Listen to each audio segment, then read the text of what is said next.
El mensaje a las 7 iglesias.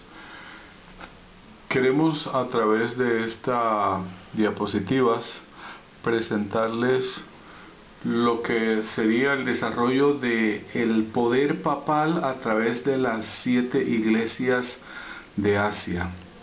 En primer lugar, en el año 31 hasta el año 100, la iglesia de Éfeso sería ese periodo de tiempo. Es un periodo donde todavía no vemos ningún vestigio de la apostasía ni de ninguna de las tradiciones que se fueron involucrando luego entre la iglesia. Por eso es una iglesia pura, es una iglesia santa, podríamos decir así.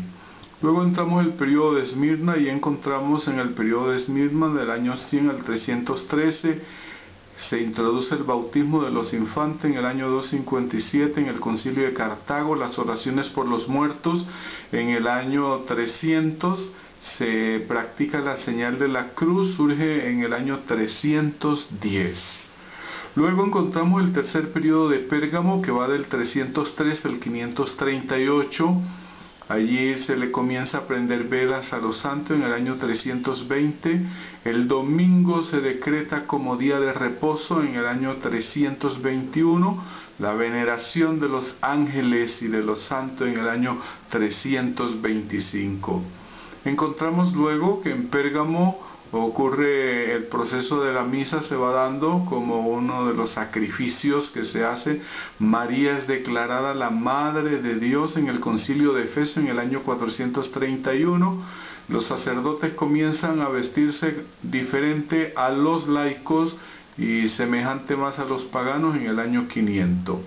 Entramos luego al periodo más oscuro de la historia, la formación propiamente del papado y su establecimiento en el mundo, el periodo de Tiatira del año 538 a 1517. Y ahí entra la doctrina del purgatorio, dada por Gregorio I en el año 593, la extrema unción en el año 593, el orar a los santos y a la Virgen María en el año 600.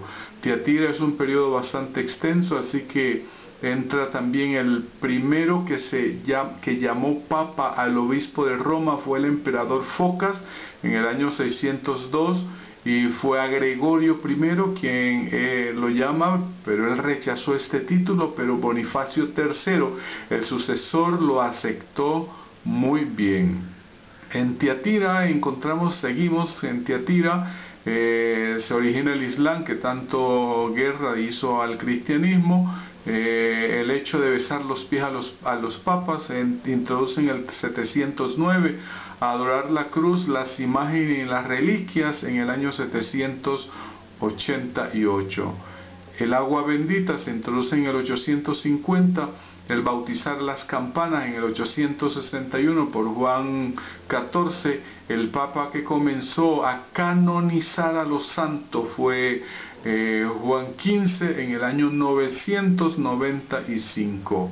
Ayunar en la cuaresma en el 998. El celibato fue impuesto por el papa Bonifacio VII en el año 1079. El rosario fue introducido por Pedro el Ermitaño en el año 1090. Así que la Inquisición fue aprobada en el año de 1184 en el Concilio de Verona, Italia. También se introduce la venta de la indulgencia en el año 1190. El concepto de la transustanciación fue por Inocencio III en el año 1215. La confesión al sacerdote por Inocencio III en el concilio de Letrán en el año 1215. La adoración a la hostia se da por Honorio en el 1220. La lectura de la Biblia se le prohíbe a los laicos en el 1229. Se introduce el escapulario por Simón Snock en 1287. Se suprime el vino a los fieles en la Cena del Señor en el Concilio de Constanza en el año de 1414. Los 7 sacramentos se imponen en el año de 1439. El purgatorio aprobado en el Concilio de Florencia en 1439. También encontramos en Tiatira el Ave María fue introducido por Sixto quinto en el año de 1508. Entramos a Sardis, el periodo de la iglesia. Allí la Biblia y la tradición son iguales en el Concilio de Trento en el año de 1545. Los libros apócrifos son añadidos en el año de 1546. Se introduce el credo de Pío IV en el año de 1560.